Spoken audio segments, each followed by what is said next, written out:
Hello friends, હું મિત્તલ ભૂત Pathak science study centre તરફથી આપ સૌનું હાર્દિક સ્વાગત કરી રહી છું। આજે અમે પાઠક સાયન્સ સ્ટડી સેન્ટરે એક બ્રિજ કોર્સની શરૂઆત કરેલી છે।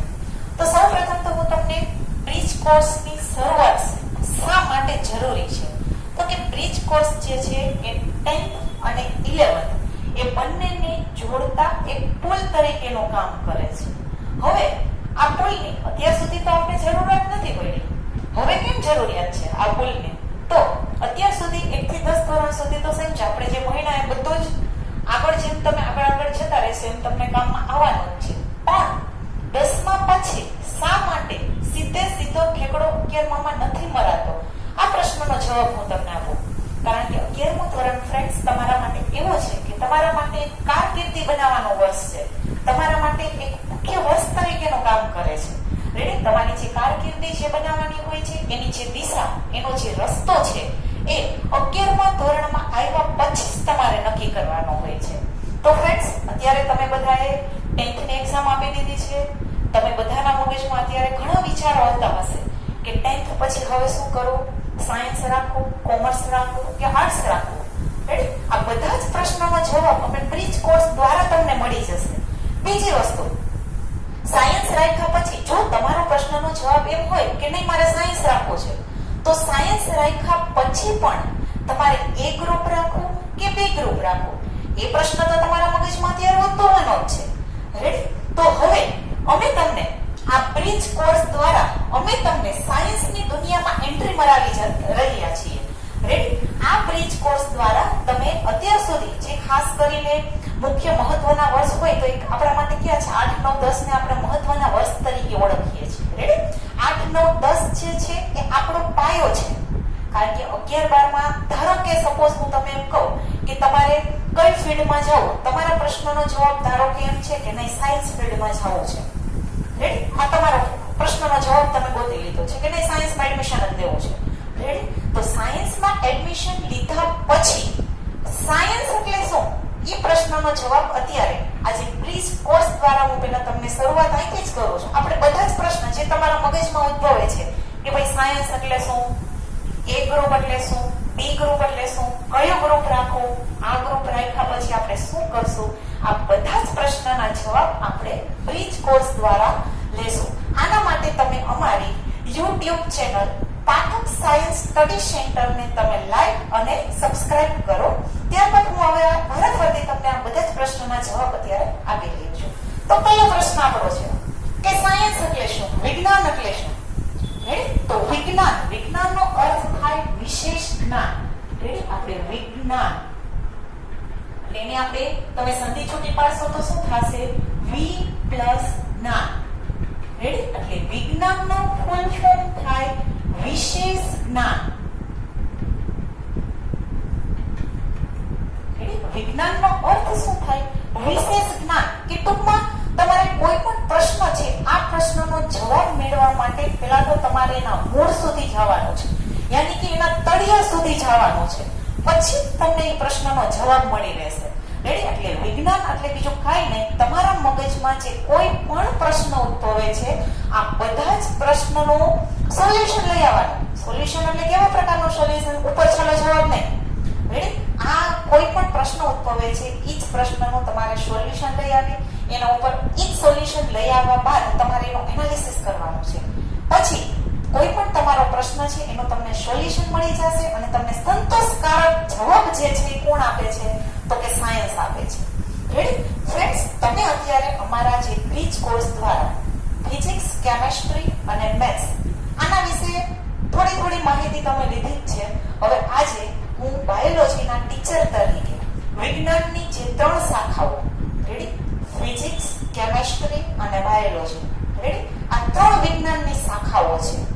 ફિઝિક્સ કે જે અમારા રોહિત સર કરીને લે છે, કે જેને તમને ફિઝિક્સના કોન્સેપ્ટ જે છે એ તમને બ્રિજ કોર્સ દ્વારા તમને સમજાવશે।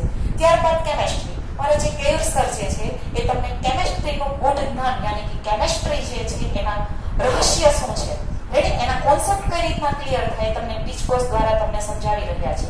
ત્યારબાદ મેથ્સ જે સાવલિયા સર કે જે મારી સાથે વર્ક કરે છે, મેથ્સના જે કોન્સેપ્ટ્સ છે રેડી? એ કોન્સેપ્ટ ક્લિયર કર્યા બાદ તમારે 11th માં કઈ રીતના 8 9 10 માં જે તમે મેથ્સ ભણ્યા છે એ મેથ્સ ને તમે કઈ રીતના જોડો એ બધી જ માહિતી તમે અમારી આ ચેનલ દ્વારા કે જે અમે અમારો બ્રિજ કોર્સ શરૂ કરી રહ્યા છીએ એના દ્વારા તમે હવે મેળવતા જ રહેશો. રેડી? તો આજે આપણે જે વિજ્ઞાનની જે શાખા યાની કે જે બાયોલોજી છે આ બાયોલોજી વિશેની માહિતી હું તમને આજે આપી રહી છું. બાયોલોજી કે જેને આપણે જીવ વિજ્ઞાન તરીકે ઓળખીએ છીએ. રેડી? જીવ વિજ્ઞાન. રેડી? હવે મેં તમને કીધું એ પ્રમાણે વિજ્ઞાન એટલે બીજું કંઈ નથી. કોઈ પણ પ્રશ્ન જે છે એ પ્રશ્નના મૂળ સુધી જાઓ યાની કે તમે એના તળિયા સુધી જાઓ. કોઈ પણ પ્રશ્ન છે એના મૂળ સુધી તમે ક્યારે જઈ શકશો કે જ્યાં સુધી તમને એના કોન્સેપ્ટ જ્યાં સુધી ક્લિયર નહીં હોય તમે ત્યાં સુધી એના મૂળ સુધી પહોંચી શકવાના જ નથી. ધારો કે હું તમને વાત કરું કે વિજ્ઞાનની જે 3 શાખાઓ છે એમાં જે ફિઝિક્સ, રેડી? જ્યારે તમે સાયન્સનું સિલેક્શન કર્યો તો સાયન્સમાં તમારે વિજ્ઞાનમાં તમારે ફિઝિક્સ, કેમિસ્ટ્રી અને બાયોલોજી 3 વિજ્ઞાન તમારે ભણવાના છે. પણ આ 3 વિજ્ઞાન જે છે એ પણ એકબીજા સાથે જોડાયેલા છે. કઈ રીતના જોડાયેલા છે એની માહિતી હું તમને આપું. ધારો કે ફિઝિક્સ, તો ફિઝિક્સના જે તમે કોન્સેપ્ટ ક્લિયર કરો છો એની અંદર જે કુદરતી ઘટનાઓ, રેડી? આ કુદરતી ઘટનાઓ જે છે એની અંદર ખાસ કરીને પ્રકાશ જે છે કઈ રીતના આવે છે, સૂર્ય કઈ રીતના ઉગે છે, આથમે છે, કઈ રીતના આજે કુદરતી સમસ્યાઓ જે જોવા મળે છે કઈ રીતના થાય છે, રેડી? જે દરિયો છે એમાં ધરતીવટ કઈ રીતના આવે છે, બળ શું છે, પ્રકાશ શું છે, ગતિ શું છે, આ બધા જ પ્રશ્નોના જવાબ તમે કેમાં મેળવો છો તો કે એના માટે તમારે ભૌતિક વિજ્ઞાન યાની કે એના માટે તમારે ફિઝિક્સ જે છે એના કોન્સેપ્ટ તમારે ક્લિયર કરવા પડતા હોય છે. ત્યારબાદ કેમિસ્ટ્રી યાની કે રસાયણ વિજ્ઞાન. તો કે રસાયણ વિજ્ઞાનમાં તમે શું ભણો છો તો કે રસાયણ વિજ્ઞાનની અંદર તમે કેમિકલ્સ વિશેની માહિતી લ્યો છો. રેડી? કે રસાયણ શું છે, આ કેમિકલ રિએક્શન કઈ રીતના થાય છે જેની અંદર તમે કાર્બનિક, અકાર્બનિક, ફિઝિકલ કેમિસ્ટ્રી, રેડી? આ બધા જ વિશેની માહિતી તમે જે કેમિસ્ટ્રીનો જે બ્રિજ કોર્સ જે છે એના દ્વારા લીધી. હવે આપણે બાયોલોજી, રેડી? કે બાયોલોજી એટલે શું કે બાયોલોજીને આપણે જીવ વિજ્ઞાન તરીકે ઓળખીએ છીએ. તો કે જીવ વિજ્ઞાન એટલે શું તો આપણે શું સિમ્પલ જવાબ આપશું તો કે જીવોનું વિજ્ઞાન. રેડી? જીવ વિજ્ઞાન એટલે શું તો કે સજીવોનું વિજ્ઞાન. જીવ વિજ્ઞાનનો અર્થ શું થાય આપણે એની સિમ્પલ ડેફિનેશન અત્યાર સુધી તમને કોઈ પૂછ્યું હોય તો તમે આ રીતના જવાબ આપો અને કે જીવ વિજ્ઞાન એટલે કે સજીવોનું વિજ્ઞાન યાની કે સજીવો વિશેનું જો કોઈ વિશેષ જ્ઞાન મળતું હોય તો તમને કેમાંથી મળશે તો કે આ બધું જ જ્ઞાન તમને જીવ વિજ્ઞાનમાંથી મળશે. રેડી? હવે તમને બીજો હું પ્રશ્ન પૂછું તો કે સજીવ એટલે શું તો અત્યાર સુધી આપણે શું જવાબ આપતા હતા કે જેની અંદર જીવ હોય એને સજીવ કહેવામાં આવે છે. રેડી? આ પ્રશ્નોનો જવાબ આમાં આપીએ છીએ. જેમાં જીવ હોય તેને સજીવ કહેવાય. પણ હું એમ કહું કે જ્યારે આપણે 11th ની અંદર જ્યારે તમે એન્ટ્રી મારશો ત્યારે એઝ એ બાયોલોજીના સ્ટુડન્ટ તરીકે તમે શું આવો જવાબ આપશો તો આટલી વ્યાખ્યા પૂરતી છે તો નહીં. મારો જવાબ છે ના. કેમ? શા માટે? કારણ કે વિજ્ઞાન આપણે ક્યાં લઈ જાય છે વિશેષ જ્ઞાન તરફ દોરી જાય છે.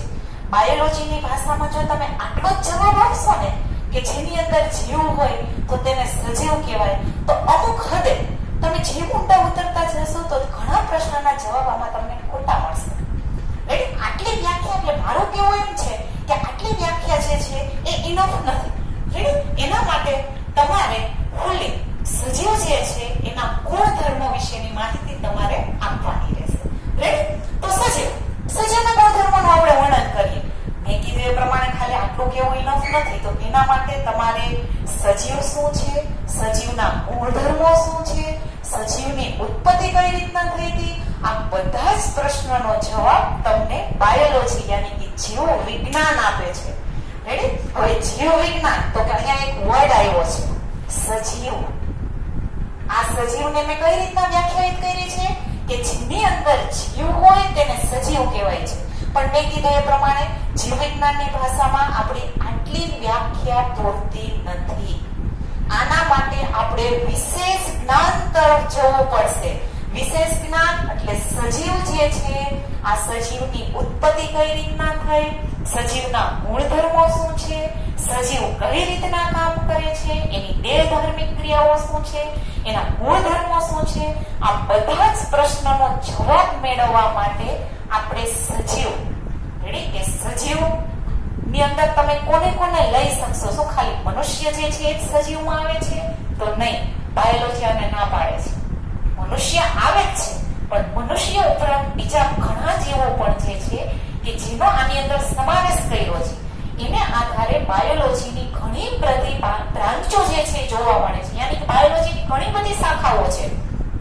જેમ તમે કેમ કેમિસ્ટ્રીની અંદર ઓર્ગેનિક ને ઇનઓર્ગેનિક ને એવું ભણો છો, ફિઝિક્સની અંદર પણ અલગ અલગ પાર્ટ હોય છે, એમ બાયોલોજીની પણ ઘણી બ્રાન્ચો છે. આ બધા જ વિષયની માહિતી આપણે ધીમે ધીમે આમાં લેશું આપણે. રેડી? તો હવે મારો પ્રશ્ન એમ છે, મેં કીધું એ પ્રમાણે આટલી વ્યાખ્યા જે છે ને બાયોલોજીના સ્ટુડન્ટ તરીકે આટલી પૂરતી નથી. રેડી? આપણે વિશેષ જ્ઞાન તરફ હવે ઉતરી રહ્યા છીએ. રેડી? હવે આપણે કે 8 9 10 ના સ્ટુડન્ટ નથી, હવે આપણે કારકિર્દી બનાવવાના વર્ષો તરફ જઈ રહ્યા છીએ. રેડી? એટલે કારકિર્દી બનાવવાના વર્ષો તરફ તમે જ્યારે જઈ રહ્યા હોય ત્યારે તમારે વિશેષ જ્ઞાન, રેડી, એના ગૂઢ જે રહસ્યો છે, રેડી, આ રહસ્યો જેને આપણે કોન્સેપ્ટ્સ તરીકે ઓળખીએ છીએ, આ કોન્સેપ્ટ્સ તમારા બધા ક્લિયર હોવા જોઈએ. તો હવે હું સજીવ માટેના તમારા જે કોન્સેપ્ટ્સ જે છે એ હવે ક્લિયર કરવા જઈ રહી છું. તો પહેલા આપણે સજીવ આ શબ્દ, કારણ કે આપણે બાયોલોજી બોલે ને એટલે સજીવ વર્ડ આવે. તો કઈ રીતના બાયોલોજીની શરૂઆત કઈ રીતના થઈ આપણે? કારણ કે હવે એનું વિજ્ઞાન ખોયેલું જ છે, આપણે એના વિશેષ જ્ઞાન તરફ જઈ જ રહ્યા છીએ. તો બાયોલોજીની સૌપ્રથમ શરૂઆત કઈ રીતના થઈ, એના ફાધર તરીકે કોને ઓળખવામાં આવે છે, આપણે ક્યાં જવું પડશે, આપણે સૃષ્ટિ જે છે એનું સર્જન કઈ રીતના થયું, ત્યાંથી આપણે શરૂઆત કરવી પડશે. તો ચલો આપણે એની શરૂઆત કરી રહીએ. આપણા જે ધીમે ધીમે તમારા મગજની અંદર જે પ્રશ્ન ઉદ્ભવે છે, સજીવ, આ સજીવની ઉત્પત્તિ કેમ થઈ? એટલે આપણે નાના હતા ત્યારે ગેમ રમતા હતા, પહેલે મુર્ગી આવી, પહેલે અંડા આવ્યા, મુર્ગી આવી, અંડા આવ્યા. ધારો કે તમે પ્રશ્નનો જવાબ આપો, નહીં મુર્ગી આવી, તો પહેલી મુર્ગી કહાં સે આવી? અંડા આવ્યા પહેલે, તો પહેલે અંડા કહાં સે આવ્યા? એટલે આ બધા જ પ્રશ્નના જવાબ, કારણ કે આપણે વિશેષ જ્ઞાન જે છે એ આ બધા જ પ્રશ્નના પરફેક્ટ વિથ કોન્સેપ્ટ જવાબ કોઈ જો આપતો હોય તો આપણે આપણું વિજ્ઞાન આપે છે. તો મેં કીધું એ પ્રમાણે આપણી જે ગેમ છે, પહેલે મુર્ગી આવી, પહેલે અંડા આવ્યા, આ પ્રશ્નના જવાબ હવે આપણે અહીંથી મેળવતા છીએ. ધારો કે હું તમને એમ કહું કે પ્રથમ જીવ કઈ રીતના આવ્યો, કારણ કે આ મુર્ગી અંડાનો પ્રશ્ન તમે મૂકશો તો તમારા મગજમાં પહેલો જ પ્રશ્ન આવશે કે પેલા ઉપરથી ભગવાને શું સૃષ્ટિ સર્જન કર્યું હતું ત્યારે મુર્ગીને કીધું જા ભાઈ તું જીવી લે તારી જિંદગી, કે અંડાને નીચે મૂકી દીધું કે જા ભાઈ તું તારામાંથી સર્જન કર અને તારી જિંદગી તું જીવી લે. નહીં, આવું નથી હોતું બાળકો. આના માટે આપણે એના ગૂઢ રહસ્ય તરફ જવું પડશે. આપણે એના વિશેષ જ્ઞાન, કારણ કે આપણે સાયન્સને વિશેષ જ્ઞાન તરફ વળતી એક દિશા તરફ જઈ રહ્યા છીએ, તો બધા જ પ્રશ્નોનો જવાબ આપણે ધીમે ધીમે મેળવતા રહીએ. તો ચલો આપણે પહેલો જવાબ લઈએ કે સજીવ જે છે એની ઉત્પત્તિ કઈ રીતના થઈ. તો કે આજથી 5000 મિલિયન વર્ષ પૂર્વે જ્યારે આ બ્રહ્માંડ, જ્યારે આ બ્રહ્માંડનું જ્યારે નિર્માણ થયું હતું ત્યારે નિર્જીવ ઘટકો અને સજીવ ઘટકોનું નિર્માણ થયું. એટલે આપણે સૌપ્રથમ સૃષ્ટિની શરૂઆત તરફ જઈ રહ્યા છીએ. જ્યારે આ સૃષ્ટિનું જ્યારે સર્જન થયું ત્યારે બે ઘટકો, કયા બે ઘટકો? તો કે આ નિર્જીવ ઘટકો અને સજીવ ઘટકો, આ બે ઘટકોનું નિર્માણ કર્યું. તો જે નિર્જીવ ઘટકો છે એના વિશેની ટોટલી માહિતી તમારે ભૌતિક વિજ્ઞાન અને રસાયણ વિજ્ઞાનમાં લેવાની છે. નિર્જીવ ઘટકો જે હોય છે, આ નિર્જીવ ઘટકોની માહિતી તમને કોણ આપશે? તો કે આની માહિતી તમને ફિઝિક્સ અને કેમિસ્ટ્રી આપશે. ફિઝિક્સમાં તમારે કોઈ પણ જીવંત વસ્તુ વિશે ભણવાનું નહીં આવે. ચલો ધારો કે હાલતા ફરતા માણસો છે, કોઈ પણ પ્રાણીઓ છે, કોઈ પણ સૂક્ષ્મ જીવો છે, બધા જ જે છે એ કેની અંદર આવે? સજીવ ઘટકો. કારણ કે આપણે અત્યાર સુધી જો આજ ડેફિનેશન આપતા હતા કે જેમાં જીવો હોય એને સજીવ કહેવાય. સજીવોનું વિજ્ઞાન એટલે જીવ વિજ્ઞાન. રેડી? તો જે સજીવ ઘટકો છે, આ સજીવ ઘટકોનો અભ્યાસ આપણે કેમાં કરવાનો છે? તો કે આ અભ્યાસ આપણે જીવ વિજ્ઞાનમાં કરવાનો છે. કે જેને આપણે બાયોલોજી તરીકે ઓળખીએ છીએ. આ આપણે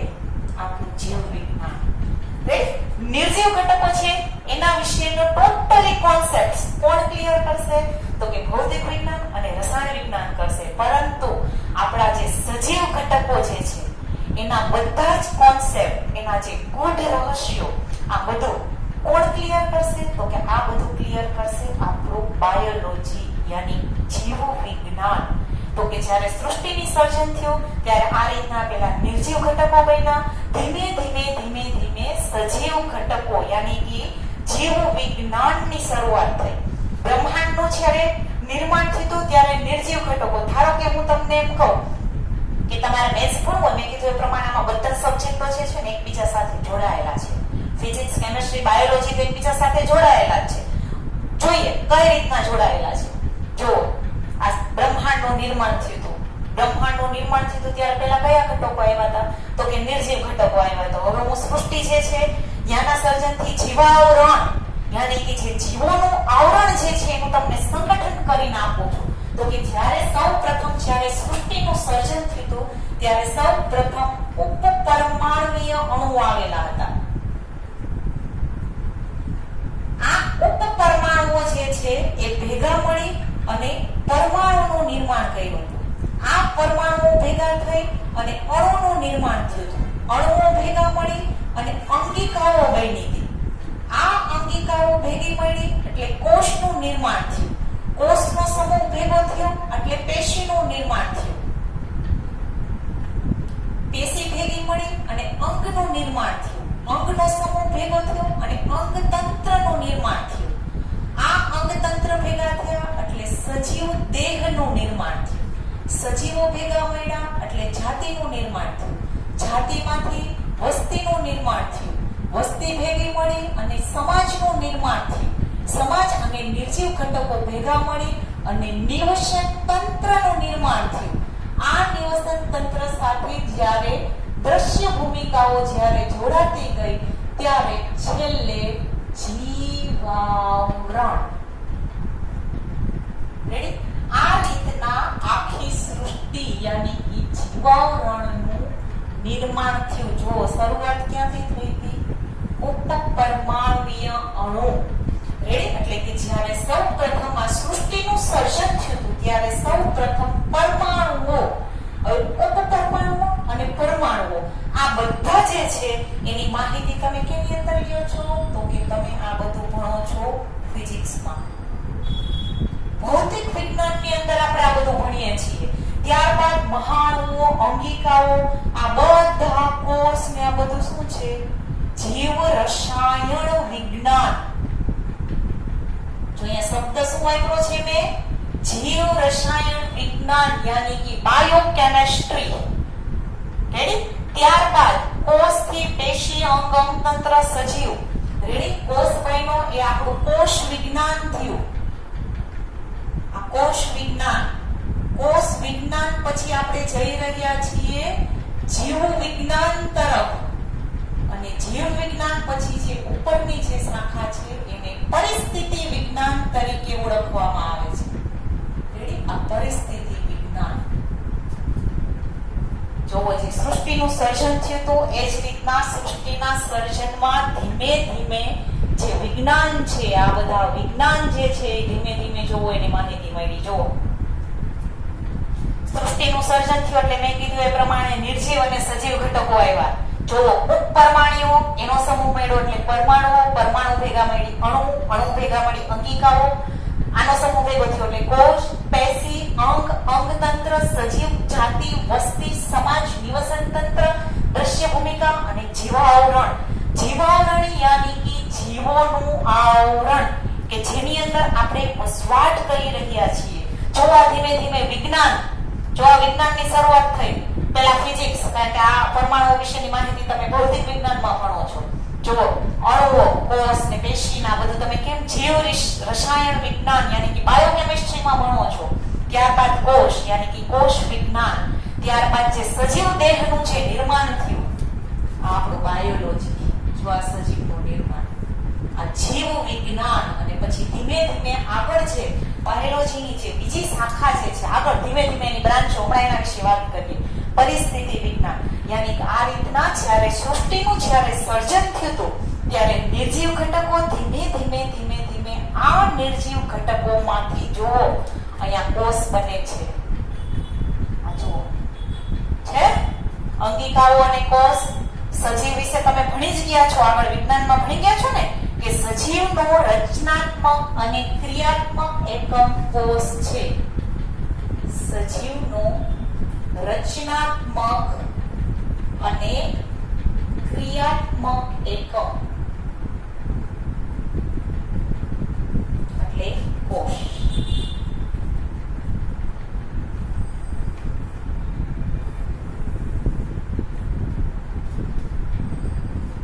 જેમ બાળકો છે કેમ તમારે મેથ્સ ભણવું હોય તો તમને પહેલેથી તમારા ટીચર કહેતા આવે છે કે મેથ્સ ભણવા માટે પહેલા તમને ટેબલ્સ યાની કે પાડા આવડાવવા જોઈએ. 1 1 2 એ જે છે બરાબર. જ્યાં સુધી તમને ટેબલ્સ ન આવડે ત્યાં સુધી તમને મેથ્સ ન આવડે. એટલે બધાનો એક કોન્સેપ્ટ હોય. એમ બાયોલોજી જો બાળકો તમારે શીખવું હોય ને તો બાયોલોજી માટે પેલા સજીવનો જે રચનાત્મક અને ક્રિયાત્મક એકમ જે કોષ છે આ કોષ તમને આવડવો જોઈએ. શું કીધું મેં કે જેમ મેથ્સ ભણવા માટે તમને જેમ ટેબલ આવડવા જરૂરી છે એમ બાયોલોજી ભણવા માટે તમારે કોષ સમજવો જરૂરી છે. કારણ કે બાયોલોજીનો મેઇન સભ્ય કોણ છે તો કે બાયોલોજીનો જો મેઇન સદસ્ય હોય તો એ છે સજીવ. સજીવનો રચનાત્મક અને ક્રિયાત્મક એકમ કોણ છે તો કે કોષ. કોઈ પણ સજીવ જે છે એને તમે ઝૂમ કરશો તો તમે ઝૂમ કરશો એટલે તમને એની અંદર શું દેખાશે? સૌથી નાનામાં નાનો રચનાત્મક અને ક્રિયાત્મક એકમ તમને કોષ જોવા મળશે. યાની કે બાયોલોજી શીખવા માટે તમારે કોષ જે છે આ કોષને તમારે ઉકેલવો પડશે. આપણે બોલી ગેમ હતી ને, પહેલે મુર્ગી યા પહેલે અંડા, પહેલે અંડા યા મુર્ગી. આ પ્રશ્નનો જવાબ કાઈ નથી. બે માંથી કોઈ પેલા નતો આવ્યો. પેલા કોણ આવ્યું હતું તો કે સેલ આવ્યો હતો, યાની કે કોષ આવ્યો. કારણ કે મુર્ગી જે છે એ એક સજીવ જ છે. એનો રચનાત્મક અને ક્રિયાત્મક એકમ કોણ છે તો કે કોષ. જો આપી દીધું ને વિજ્ઞાને આ પ્રશ્નનો જવાબ. વિજ્ઞાન, વિશેષ જ્ઞાન, જીવોનું જ્ઞાન બાયોલોજી, જીવ વિજ્ઞાન પ્રશ્નનો જવાબ આપે છે. કારણ કે બધા જ સજીવનો રચનાત્મક અને ક્રિયાત્મક એકમ જો કોઈ હોય તો એ છે કોષ. રેડી? એટલે બાયોલોજીની અંદર આપણે એક કોષ ઉકેલવાનો છે. કોષ એટલે કોષ ઉકેલાઈ ગયો એટલે બાયોલોજી આવડી ગયું. જેમ કેમ તમને કોઈ પણ મેથ્સનું કોઈ પણ સૂત્ર હોય, કોઈ પણ સૂત્રમાં છેલ્લે તમારે પ્લસ કરો, માઇનસ કરો, કોઈ પણ કરો, તમને છેલ્લે કેલ્ક્યુલેશન કરતા આવડવું જોઈએ. આના માટે તમારે ટેબલ આવડવા જરૂરી છે. જ્યાં સુધી ટેબલ ના આવડે ત્યાં સુધી તમને કંઈ આવડવાનું જ નથી. પ્લસ, માઇનસ, ગુણાકાર, ભાગાકાર આ બધું તો એના પાયા છે. એમ બાયોલોજીનો કોઈ પાયો હોય તો બાયોલોજીનો પાયો છે કોષ, યાની કે સેલ. એટલે આપણે જે બાયોલોજીની જે બ્રાન્ચ છે આ બ્રાન્ચ વિશેની વાત કરીએ કે જે બાયોલોજી છે એની કેટલી શાખાઓ છે, બાયોલોજીની અંદર તમે કઈ કઈ વસ્તુ વિશે ભણવાના છો. બાયોલોજીની અંદર જે મેં કીધું એ પ્રમાણે સૌપ્રથમ જે બાયોલોજી છે આ બાયોલોજી વિશેની માહિતી તમને કોણે આપી? આ બધા જ પ્રશ્નોનો જવાબ હવે આપણે ધીમે ધીમે મેળવીએ છીએ. તો કે જે બાયોલોજી છે આ બાયોલોજીના પિતા યાની જીવ વિજ્ઞાનના પિતા કોણ છે? જીવ વિજ્ઞાનના પિતાનું નામ છે એરિસ્ટોટલ. એરિસ્ટોટલ નામનો જે વૈજ્ઞાનિક છે એને સજીવો વિશેના વિશેષ જ્ઞાન વિશેની માહિતી જે છે એ ચાલુ કરી દીધી. એટલે ધ ફાધર ઓફ બાયોલોજી જો કોઈ હોય તો કોણ છે? એરિસ્ટોટલ નામનો જે વૈજ્ઞાનિક છે એને જીવ વિજ્ઞાનના પિતા તરીકે ઓળખવામાં આવે છે. હવે આપણે જીવ વિજ્ઞાનની શાખાઓ વિશેની વાત કરીએ. જીવ વિજ્ઞાનની શાખાઓ યાની કે બ્રાન્ચો કઈ છે તો કે જીવ વિજ્ઞાનની મુખ્ય 3 શાખા છે. તો કે કઈ શાખા? 3 શાખાના નામ આપો તો 3 શાખાના આપણે નામ લખીએ. જીવ વિજ્ઞાનની પહેલી શાખા છે વનસ્પતિ શાસ્ત્ર, પહેલી શાખા.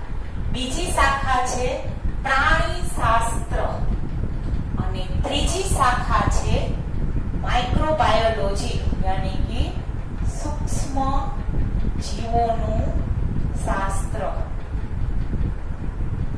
યાની કે જીવ વિજ્ઞાનની આપણી 3 શાખા વનસ્પતિ શાસ્ત્ર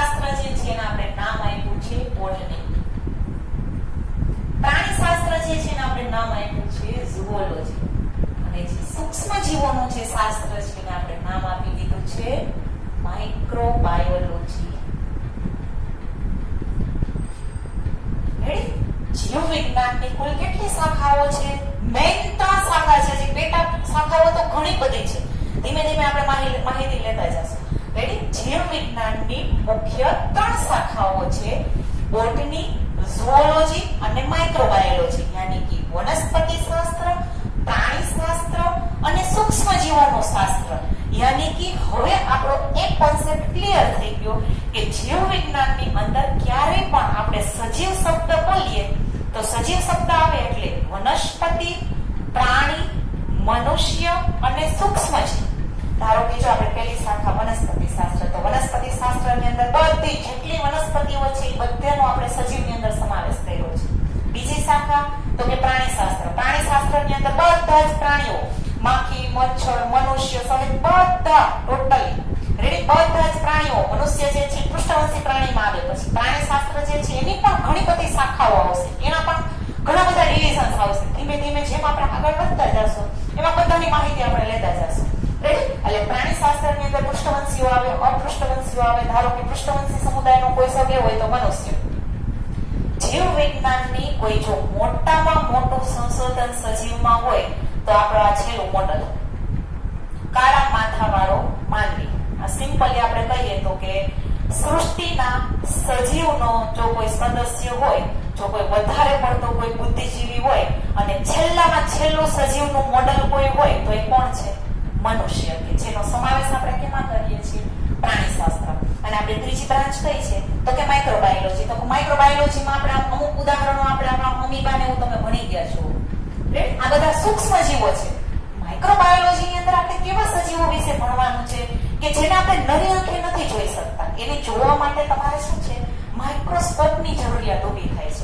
રેડી? એટલે આ રીતના આપણી બાયોલોજીની જે મેઇન 3 શાખાઓ છે: બોટની, ઝૂઓલોજી અને માઇક્રોબાયોલોજી. રેડી? આપણે ધીમે ધીમે જેમ આગળ વધતા જશું આ બ્રિજ કોર્સમાં એમ ધીમે ધીમે આ 3 શાખાઓ વિશેની આપણે માહિતી આગળ લેતા જશું. રેડી? આ મેં તમને આજનો જે લેક્ચર છે એમાં તમને આટલી બાયોલોજી વિશેની થોડા યાની કે સજીવો વિશે મેં તમને માહિતગાર કર્યા છે. હવે ધીમે ધીમે આપણે જેમ આગળ વધતા જશું એમ તમારા મગજમાં જેમ પ્રશ્નો ઉદ્ભવતા હશે, ચલો આટલો હવે ખબર પડી ગઈ એટલે આપણે ધીમે ધીમે પ્રશ્નો ઉદ્ભવશે કે ભાઈ સજીવની ઉત્પત્તિ, હાલો પેલા કોષ આવ્યો, પછી એમાં સજીવ બન્યો, તો સજીવો કેમ ખાઈ શકે છે, કેમ પી શકે છે, કેમ ચાલી શકે છે, કેમ વિચારી શકે છે. મેં કીધું એ પ્રમાણે ફિઝિક્સ, કેમેસ્ટ્રી, બાયોલોજી એકબીજા સાથે જોડાયેલા છે. ધારો કે હું તમને સિમ્પલ ઉદાહરણ, પ્રાણી શાસ્ત્રમાં મેં તમને કીધું ને આ છેલ્લું મોડલ મનુષ્ય. રાઈટ? સૃષ્ટિનું કોઈ છેલ્લામાં છેલ્લું મોડલ હોય ને, છેલ્લામાં છેલ્લે આપણે કેમ કહીએ કે લાસ્ટ મોડલ કારનો લોન્ચ હમણાંનો આ થયું છે, તો સૃષ્ટિમાં સજીવોનું છેલ્લામાં છેલ્લું મોડલ હોય તો આ મનુષ્ય. તો મનુષ્યને હું તમને, કારણ કે બાયોલોજી સબ્જેક્ટ આપણો કેવો છે કે રોજિંદી લાઈફમાં તમે નજર સમક્ષ આ જે જીવંત ઘટકો છે, કારણ કે આપણે આમાં કીધું ને જીવંત ઘટકો છે, આખો દિવસ આપણે એની હારે જ કામ કરવાનું. એટલે બાયોલોજી સબ્જેક્ટ એવો છે કે તમને ભણવામાં ઇન્ટરેસ્ટ લાગશે. શા માટે ઇન્ટરેસ્ટ લાગે છે? કારણ કે રોજિંદી લાઈફમાં આપણે બાયોલોજી જે છે એને અત્ર તત્ર સર્વત્ર યાની કે સાર્વત્રિક ગમે ત્યાં તમે નજર કરશો તો જીવંત ઘટકો તમારા કોન્ટેક્ટમાં આવવાના છે. એવું નથી કે ખાલી બાયોલોજી તમારે રોજિંદી લાઈફમાં છે, ફિઝિક્સ, કેમેસ્ટ્રી પણ છે. ધારો કે મેં તમને કીધું ને કે ત્રણેય વિજ્ઞાન જે છે એકબીજા સાથે જોડાયેલા છે. તો ધારો કે હું તમને એક વાત કરું હૃદયની. આપણા બધા હૃદય વિશે જાણકાર છે કે આપણું હૃદય જે છે ને કન્ટિન્યુઅસલી આ રીતના ધબકે છે ને, એટલે આપણે કન્ટિન્યુઅસલી ટૂંકમાં સજીવ જે છે એ જીવિત રહી શકે છે. જ્યારે આ કામ જે છે ને સ્ટોપ થઈ જશે ને એટલે સ્વિચ ઓફ, આપણું જે લાસ્ટ મોડલ આવ્યું છે ને લાસ્ટ મોડલનું કામ પૂરું થઈ ગયું ટૂંકમાં જે આવ્યું. રેડી? હવે આ જે હૃદય આપણું જે કન્ટિન્યુઅસલી ધબકે છે, આ જે પ્રક્રિયા છે એ શા માટે થાય છે? એવું તો શું થાય છે કે આ કન્ટિન્યુઅસલી આમ ધબકે છે. રેડી? હવે આમાં હું તમને એમ કહું, ફિઝિક્સ, કેમેસ્ટ્રી, બાયોલોજી કેમ આમાં ત્રણેય આવે છે? ધારો કે આ હૃદય ધબકે છે, હું આ ત્રણેયને જોડી દઉં છું, ફિઝિક્સ, કેમેસ્ટ્રી, બાયોલોજી. ધારો કે હું એમ કહું કે હૃદય છે આ કન્ટિન્યુઅસલી ધબકે છે, તો પેલા શરૂઆતમાં તમે ભણી જ ગયા છો કે હૃદય જે છે એની અંદર 4 ખંડો હોય છે ને રુધિર જે છે ને એનું પરિવહન થાય છે ને એમાં સિસ્ટોલ અને ડાયસ્ટોલ એવું બધું થતું હોય ને એટલે આ કન્ટિન્યુઅસલી થયા કરે છે, જેને આપણે રુધિરાભિસરણ તંત્ર એવો શબ્દ વાપરીએ છીએ. રેડી? એટલે હૃદય ધબકે છે. આ આપણું બાયોલોજી. હવે આ જે હૃદય છે એ ધબકવા માટે અમુક તરંગોની જરૂરિયાત ઊભી થાય છે. જો ફિઝિક્સ આવે છે, વિદ્યુત ચુંબકીય તરંગો. રેડી? છે આપણે ECG. જ્યારે આપણે ઇલેક્ટ્રોકાર્ડિયોગ્રામ જ્યારે હૃદયનો લઈએ છીએ ત્યારે તમને એની અંદર જો આવું ડ્રો કરેલો આવશે, આવું આવે છે. આ વીજ તરંગો આ ECG ની અંદર આવું આવે છે. રેડી? તો આ તરંગો ફિઝિક્સ ની અંદર ભણો છો ને, આ એવું તમારું ફિઝિક્સ. હવે કેમેસ્ટ્રી. રેડી? કે આ ભાઈ છે હૃદય ધબકે છે ને આ કન્ટિન્યુઅસલી જે રુધિરાભિસરણ તંત્ર ચાલે છે તેની અંદર અંતસ્ત્રાવો, કારણ કે સજીવ જે છે એને કન્ટિન્યુઅસલી વર્ક કરવા માટે બે સિસ્ટમ જે છે મેઇન છે. એમાં એક મેઇન સિસ્ટમ છે આપણી આ, યાની કે આપણી સેન્ટ્રલ નર્વસ સિસ્ટમ, ચેતાતંત્ર. આપણી જે છેલ્લામાં છેલ્લું મોડલ જે છે ને એની હેડ ઓફિસ એટલે આ સેન્ટ્રલ નર્વસ સિસ્ટમ. રેડી? એક છે સેન્ટ્રલ નર્વસ સિસ્ટમ, યાની કે ચેતાતંત્ર, જેને ચેતાકીય નિયમન કહેવામાં આવે છે. અને બીજી સિસ્ટમ છે અંતસ્ત્રાવો, હોર્મોન્સ.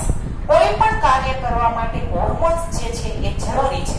એટલે એક સેન્ટ્રલ નર્વસ સિસ્ટમ અને એક છે હોર્મોનલ સિસ્ટમ.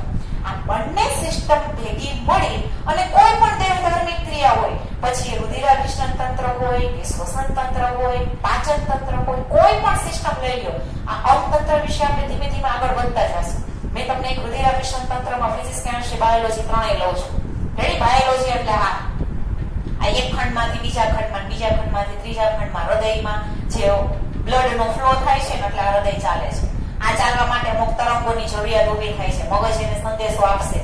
રેડી? આ તરંગો ફિઝિક્સ આવ્યું. હવે કેમેસ્ટ્રી ક્યાં ગયું? તો કે હોર્મોન્સ. રેડી? હોર્મોન્સ. હોર્મોન્સ એટલે બીજું કાંઈ નહીં, એક પ્રકારના રસાયણો, કેમિકલ્સ. યાની કે ફિઝિક્સ, કેમેસ્ટ્રી અને બાયોલોજી ત્રણેય કોઈ પણ પ્રક્રિયા લેશો તો ત્રણેય સાથે ફિઝિક્સ, કેમેસ્ટ્રી અને બાયોલોજી જે છે સંકળાયેલો છે. પણ બાયોલોજી તમને શા માટે તમે જોઈ શકો છો? કારણ કે બાયોલોજી છે જીવંત વસ્તુ સાથે સંકળાયેલો છે. કારણ કે રુધિરાભિસરણ તંત્ર જે છે તમે જોઈ શકો છો, તરંગો ને બધું જે છે ને એના માટે તમારે ઇન્સ્ટ્રુમેન્ટલ જરૂરિયાત ઊભી થશે. એટલા માટે તમને થોડું ડીપમાં તમારે ઉતરવું પડે છે. રાઈટ? એટલે આ રીતના જે વિજ્ઞાન જે છે કે જેની અંદર ફિઝિક્સ, કેમેસ્ટ્રી અને બાયોલોજી આ ત્રણેય એકબીજા સાથે સંકળાયેલા છે. ધીમે ધીમે આ બ્રિજ કોર્સ સાથે અમે તમને ફિઝિક્સ, કેમેસ્ટ્રી અને બાયોલોજી આ બધા જ ના કોન્સેપ્ટો અમે ક્લિયર કરતા જશું. ત્યારબાદ બીજો પ્રશ્ન છે એ ગ્રુપ રાખવો કે બી ગ્રુપ રાખવો? તો તમે અમારી ચેનલ લાઈક એન્ડ સબસ્ક્રાઇબ કરો, પાઠક સાયન્સ સ્ટડી સેન્ટર, જેનામાં અમે બ્રિજ કોર્સની શરૂઆત કરેલી છે, જેમાં અમે તમને ફિઝિક્સ, કેમેસ્ટ્રી, બાયોલોજી અને મેથ્સ આ ચારે ચાર સબ્જેક્ટના ગૂઢ રહસ્યો જે છે આ રહસ્યો તરફ અમે તમને લઈ જશું.